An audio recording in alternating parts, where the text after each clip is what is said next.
Good afternoon, everyone. I will begin by saying this. The government takes the welfare of the people of Bermuda very seriously. The laws of any jurisdiction are shaped by the society they serve. It is my ministry's mandate to ensure that our laws reflect our society's needs and to uphold them. In the recent throne speech, the Ministry of Legal Affairs outlined a number of areas that we intend to examine in the upcoming year. Today, I want to speak specifically about three throne speech initiatives that my ministry will work on during this legislative session. The three policy initiatives are systemically releasing information pertaining to sex offenders, child support enforcement, and optimizing the availability of legal aid while minimizing costs and achieving cost predictability. Perhaps the most controversial and most challenging of these initiatives is systemically releasing information pertaining to sex offenders. The throne speech said, when sex offenders have been tried and convicted, to help prevent the tragedy of sex crimes being repeated, the government will selectively release information pertaining to sex offenders to members of the public. Offenders and the disclosure of their information will be managed according to the risks they pose. From my perspective, the ministry needs to look carefully at the legal framework for disclosure. The overall policy objective of releasing sex offender information will be to protect the public at large and identifiable members of the public from possible repeat sex offenders.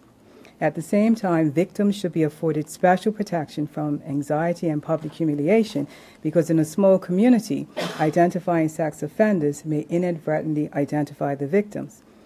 There are legislative and public interest issues relating to releasing information on sex offenders to members of the public.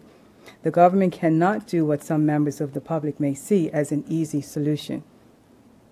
We cannot simply compile a register which includes offenses and photographs of all persons in Bermuda who fall within the sex offender definition of Section 329D of the Criminal Code and have this register available at a government office or online to be seen by all.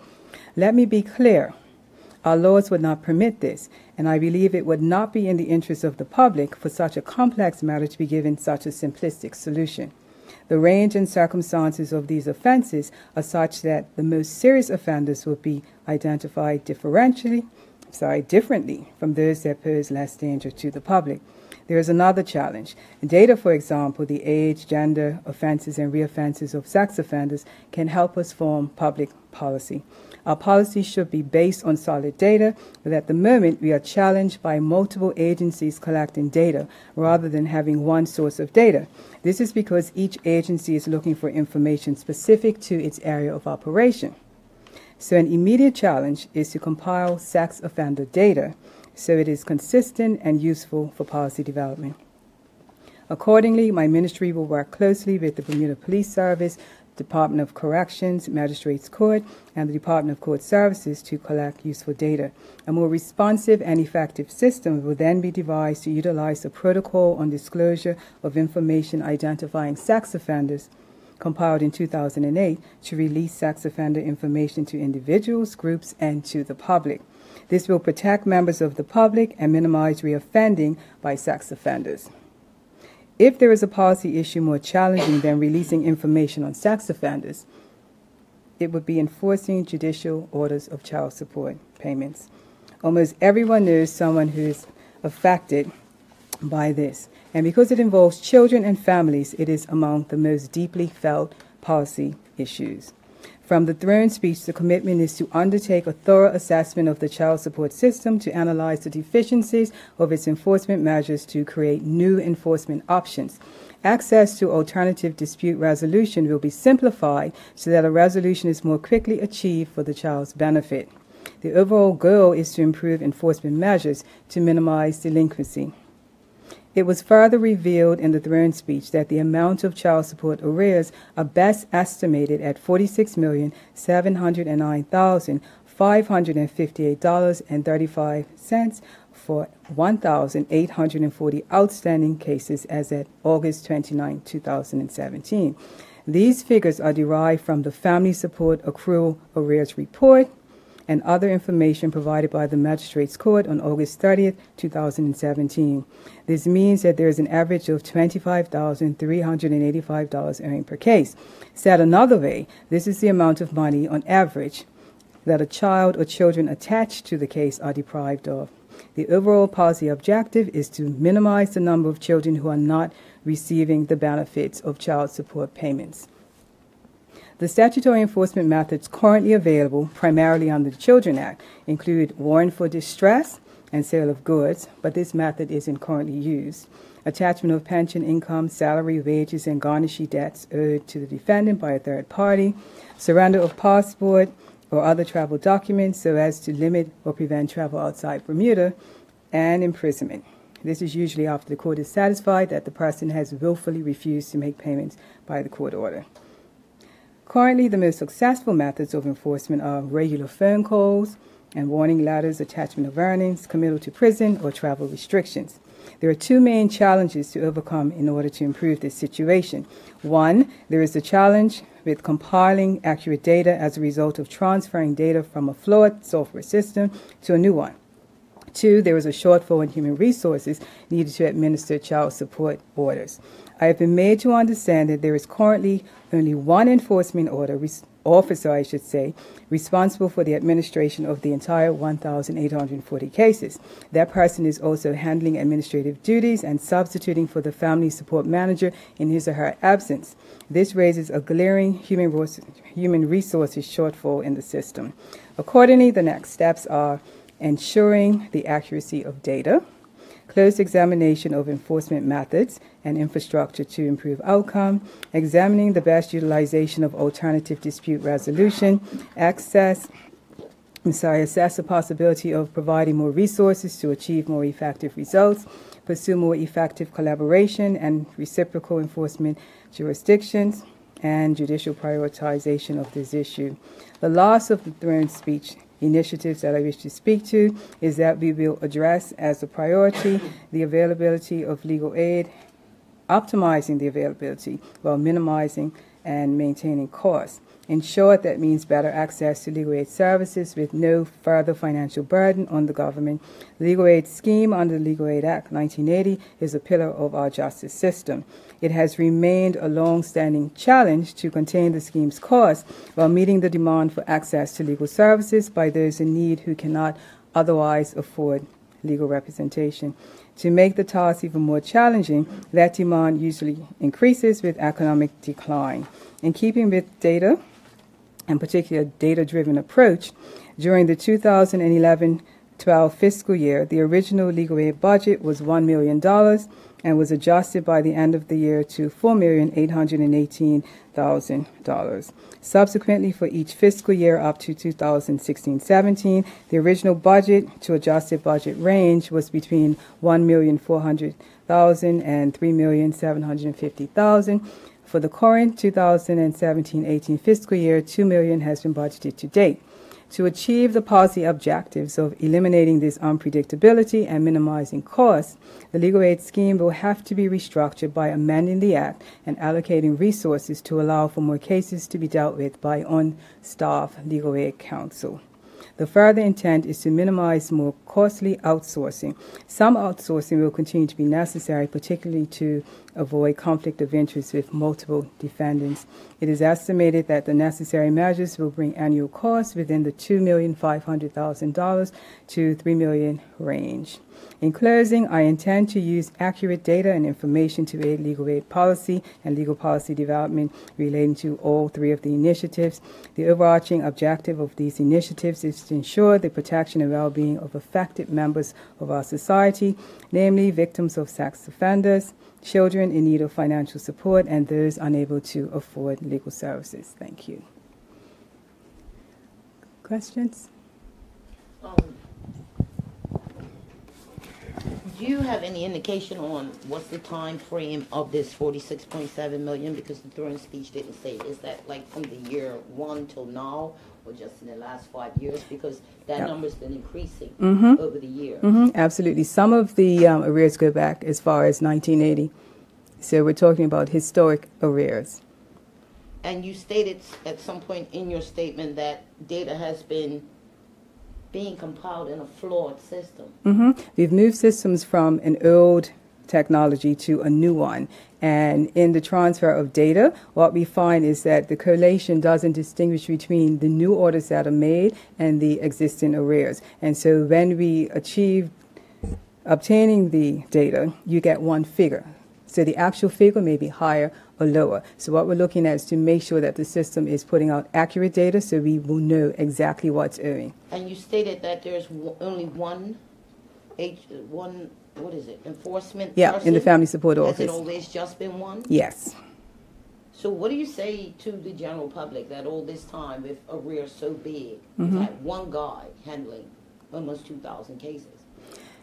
The system needs to be improved. And I think the Family Support Office has achieved its objective of communicating with the debtors, for lack of a better phrase. But to the extent that we now are in an economic decline, which has continued, which requires more aggressive measures, we will look to put more resources. So the public needs to be assured that we will be addressing this from a resource and a systemic perspective. And just from the AG personal point of view, as a woman, I'm not sure if you're a parent or not. I have 3 sons. I'm sorry? I have 3 sons. Okay, that's good. I have one. What do you say to the parents that are owed $10? I've talked to women who are owed $30,000, $40,000, $50,000 who have gotten no recourse through the courts, while, you know, the said other parent is allowed to live freely, evade the system. You stated that the current system calls for the surrender of passports, but I don't ever recall hearing that happen. There's been suggestions that things like if you owe money, you can't relicense your car and so forth. Like, when do you anticipate, and what do you say to those parents that have been frustrated and struggling all this time to hear that it's glaring deficiencies? What do you bring to the table in terms of turning that around, and when? A commitment that this will be made a priority. And that will be before these children are old? Absolutely.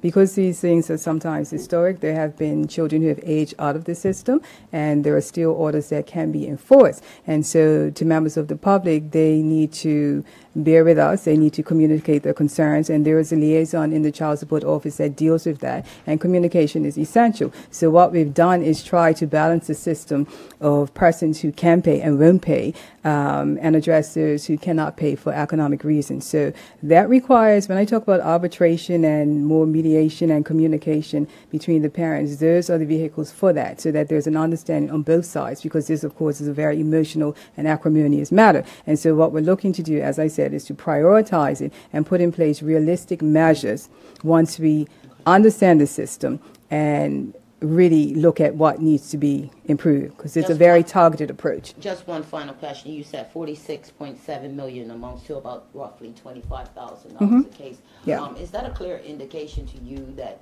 deficiencies in the system is in fact a system that clearly has not been working?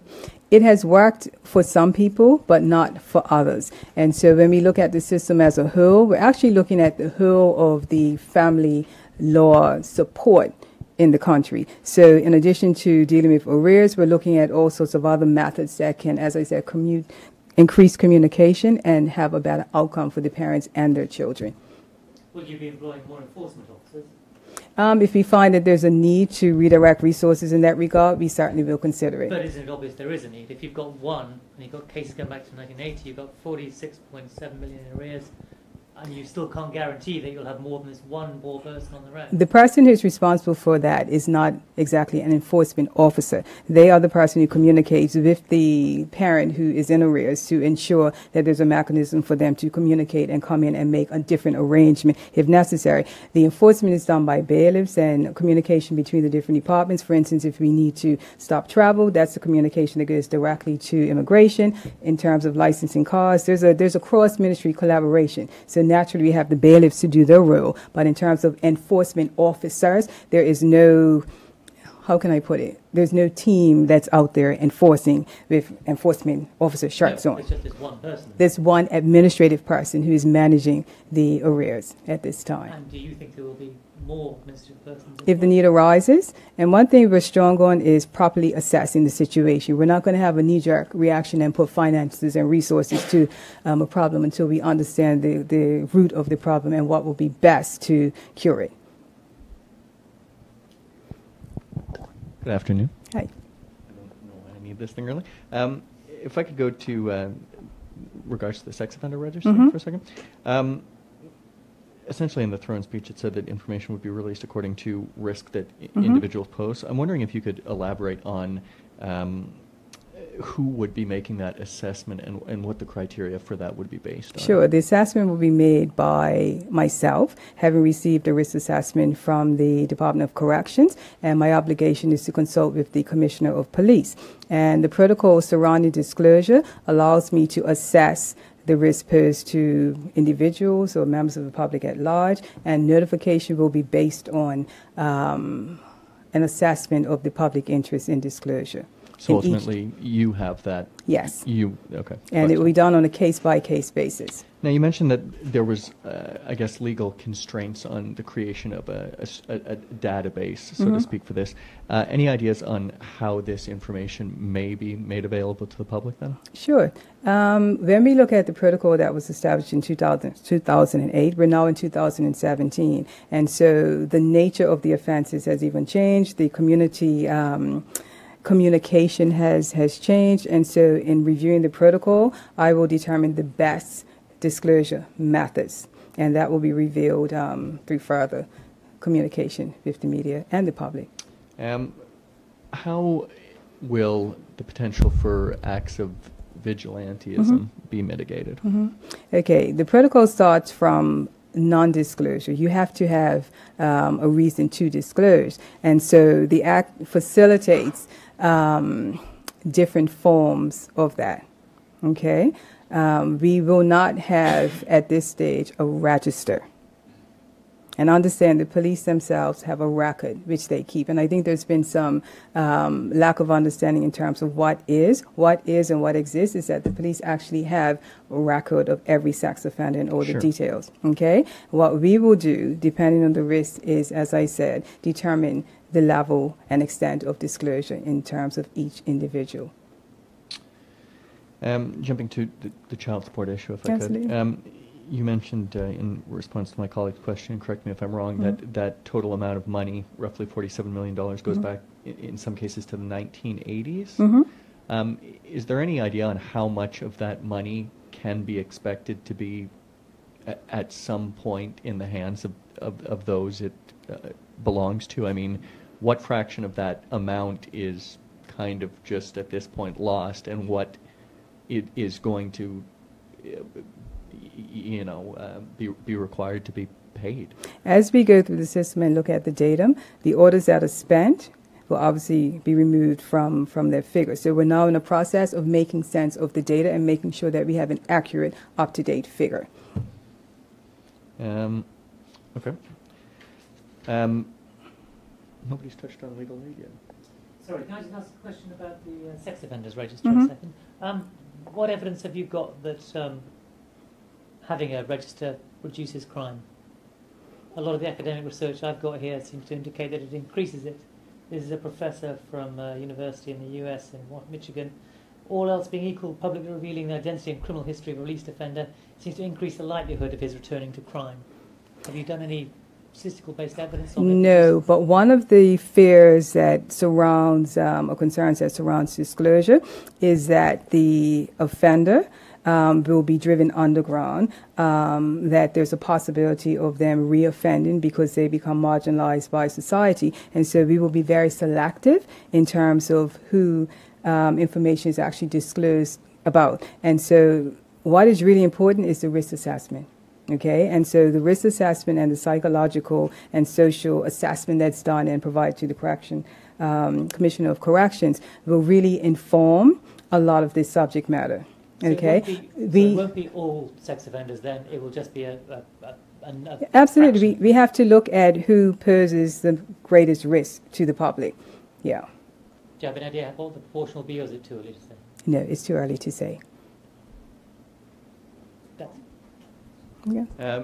Maybe my final points, if I could, jumping to legal aid reform. Can you talk about, where the redefinition of the threshold falls into this, I guess, this reassessment and reevaluation? I can't talk about the threshold, but I can talk about the trends. And what we've seen over the years is an unpredictable nature in expenditure. And in order to contain costs, we have to do something different. And there was never an appetite some time ago for having in-house counsel, because if we do it in-house, obviously the private sector suffers to a certain degree. So we have to, this is something that we monitor closely. Because of the economic decline, obviously you'll see an increase in clients for legal aid scheme. And so as we develop the policy, we will not necessarily establish a threshold, and that becomes less important as we look to providing the services more in-house. So what we will have is a budget that we can stick to, and that's what we're trying to aim to. We've seen millions of dollars in overspend, and that's what we cannot afford to have continue.